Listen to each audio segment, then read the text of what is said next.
বিসমিল্লাহির রহমানির রহিম। আসসালামু আলাইকুম সুপ্রিয় দর্শক, আমার কুকিং চ্যানেল দীপ কিচেন আপনাদের সবাইকে স্বাগত। আজকে আমি করে দেখাবো ঘরে তৈরি অতি সুস্বাদু টক দইয়ের রেসিপি। এটা আমি যেভাবে বানাই, চলুন তাহলে কথা না বাড়িয়ে রেসিপিটা শুরু করা যাক। আমি টক দইটা বানানোর জন্য এখানে হাফ লিটার দুধ নিয়ে নিয়েছি, আর এখানে নিয়ে নিয়েছি 1/3 কাপ টক দই। এখান থেকে আমার যতটুকু লাগবে সেটাই আমি দিব। এই দেখুন পানিটা ঝরিয়ে নিয়েছি, কতটা পানি বের হয়েছে। এভাবে পানিটা ঝরিয়ে নেবেন, নইলে কিন্তু আপনার দই থেকে পানি কাটবে, আর এভাবে নিলে দই থেকে আর পানিটা কাটবে না। এখন আমি চলে যাচ্ছি চুলায়। এখন চুলাতে চলে এসেছি। এই দুধটাকে এখন আমি জাল করে প্রায় 3-4 মিনিট, মানে বলক আসার পর 3-4 মিনিট জাল করে নিলেই হয়ে যাবে দুধের জাল করা। এটা আমি এভাবে নেড়ে চেড়ে এখন বলক আসলে আর কিছুক্ষণ জাল করে নামিয়ে নেব। এই দেখুন দুধের মধ্যে বলক এসে গেছে। এখন আমি চুলার আঁচটা কমিয়ে আর কিছুক্ষণ নেড়ে চেড়ে এই 2-3 মিনিট নেড়ে চেড়ে জাল করে নিব। তারপরে আমি দুধটা নামিয়ে তারপরে দেখাচ্ছি আপনাদের।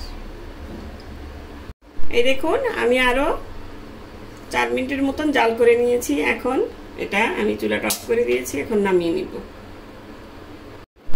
দুধটা আমি নামিয়ে নিয়েছি ঠান্ডা করে নেওয়ার জন্য, ঠান্ডা মানে কুসুম ঠান্ডা করে নিব। কুসুম গরম থাকবে, কুসুম ঠান্ডা না, কুসুম গরম থাকবে দুধটা।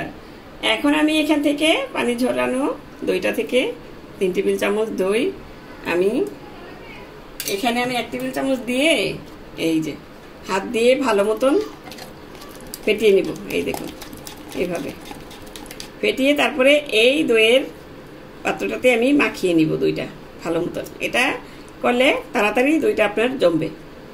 এই যে ওভাবেও ঢেলে দিতে পারেন, কিন্তু এইভাবে দিলে আরো ভালো হয়, তাই আমি এইভাবে মাখিয়ে নিলাম। এই দেখুন এখন এটা রেখে দিব, আর বাকি দইটুকু আমি ফেটিয়ে নিব। এই দেখুন বাকি দইটুকু আমি এখানে নিয়ে নিয়েছি। এটাকে এখন ভালো মতন ফেটিয়ে নিতে হবে। আপনি কিন্তু প্রথমে দুধটা ঢেলে দিবেন না, তাহলে কিন্তু এটা ভালো মতন ফেটানো হবে না। একদম ফেটিয়ে ক্রিমের মতন স্মুথ করে নিতে হবে। এই দেখুন একদম স্মুথ করে নিয়ে এখন এখানে ওই দুধটা ঠান্ডা হলে কুসুম গরম হলে আমি এখানে একটু ঢেলে নিব। এখন এখান থেকে একটু কিছুটা দুধ দিয়ে এখন আমি এটার সাথে আবার দইটার সাথে মিশিয়ে নিতে হবে। এই দেখুন এইভাবে অল্প দুধ দিয়ে আগে মিশিয়ে নেবেন। প্রথমে দইটা ফেটিয়ে নেবেন, তারপর অল্প দুধ দিয়ে মিশিয়ে নেবেন, তাহলে সুন্দর একটা স্মুথ দই আপনি পাবেন। টক দই মিষ্টি দই যেটাই করেন এভাবে ফেটিয়ে নিতে হবে। এই দেখুন এখন দুধটুকু পুরোটাই আমি এখানে এই দুধের মধ্যে ঢেলে দেব, দিয়ে মিশিয়ে নেব। এখন নেড়ে চেড়ে মিশিয়ে আমি যে পাত্রে দই মাখিয়ে রেখেছি সেটাকে এখন ঢেলে দিতে হবে। এখন আমি একটা ইম্পর্টেন্ট জিনিস দেখাবো, আপনারা তাড়াতাড়ি দইটা কিভাবে জমাবেন। ঠান্ডা থাকলে অনেক সময় ঠান্ডা থাকে শীতের সিজনে। এই যে 2টা টাওয়েল আমি হাঁড়িতে দিয়ে দিলাম। এই টাওয়েল দিয়ে আমি সবসময় দইটা পাতি, এই জন্য এরকম। এখন এই টাওয়েলটাকে আমি ঢাকনা দিয়ে ঢেকে 2 মিনিটের মতো জাল করে নিব। মিডিয়াম আঁচে চুলাটা জ্বালিয়ে রেখেছি। এটা জাল করে নিতে হবে, তারপরে আমি বাকি কাজটুকু দেখাচ্ছি আপনাদের। এই দেখুন এটা আরো ভালো মতন ফেটিয়ে নিয়েছি। এখন এখানে যেই পাত্রে আমি দইটা মাখিয়ে রেখেছি, আমি কিন্তু এই প্লাস্টিকের দইয়ের পাত্রেই দইটা ঢালছি।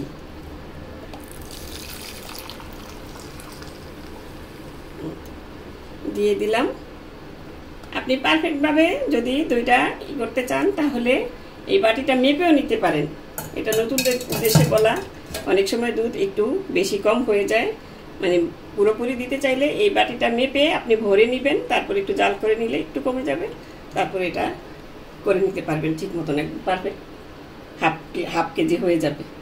এখন এটা ঢেকে রেখে দিলাম, আর চুলায় ওই 2 মিনিট হয়ে গেছে, এখন চুলায় চলে যাব। এই দেখুন এখন উপরে টাওয়েলটা আমি সরিয়ে নিলাম, আর এই যে এটাকে আমি ভাঁজ করে রেখে দেবো। এখন তার আগে আমি চুলাটা অফ করে দিচ্ছি। চুলাটা অফ করে দিয়েছি। এখন এটা প্রথমে দিয়ে সাবধানে করবেন। এটা কিন্তু এই দেখুন হাতে কিন্তু আমার লেগে গিয়েছিল একটু। এখন এটা বসিয়ে দিলাম, দইয়ের পাত্রটা বসিয়ে দিয়ে এভাবে একটু এটার সামনের দিকে এনে তারপরে যেটা ওটা আরেকটা গরম করে রেখেছি সেটা দিয়ে ভালো মতন এই যে সাইডগুলো এভাবে দিয়ে নেবেন, যাতে কোনো দিক দিয়ে আপনি বাতাস ঢুকতে না পারে।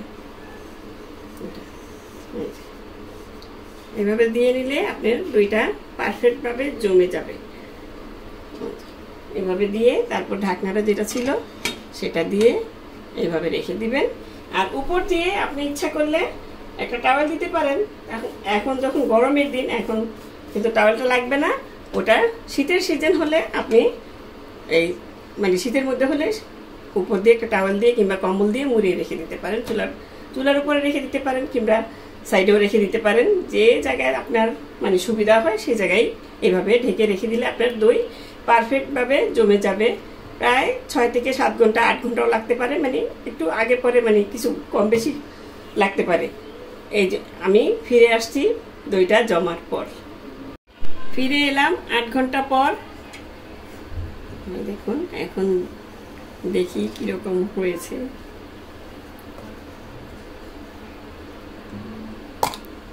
এই দেখুন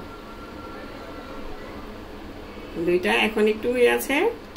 এটা ফ্রিজে রাখলে কিছুক্ষণ ঘন্টাখানেক রেখে দিলেই এটা সেট হয়ে যাবে। আমি চুলা থেকে মানে টক দইটা আমি বের করে তারপরে ফ্রিজে রেখে দিয়েছিলাম প্রায় ঘন্টাখানিকের মতো। এখন এই দেখুন, এখন একটু কেটে দেখাচ্ছি আপনাদের। এই দেখুন কতটা সুন্দর মতো জমে গিয়েছে টক দইটা। শুধু দেখতেই সুন্দর না, খেতেও খুবই সুস্বাদু হয়। ঘরে আমার মতন বানিয়ে দেখবেন, আশা করি আপনাদেরও ভালো লাগবে। তো দর্শক, আজ এ পর্যন্তই। রেসিপিটি ভালো লাগলে প্লিজ আমার চ্যানেলটি সাবস্ক্রাইব করে নিয়মিত চ্যানেলটির পাশে থাকবেন। সুস্থ থাকবেন, ভালো থাকবেন, ঘরে তৈরি টক দই খাবেন আর আমার জন্য দোয়া করবেন। আল্লাহ হাফেজ।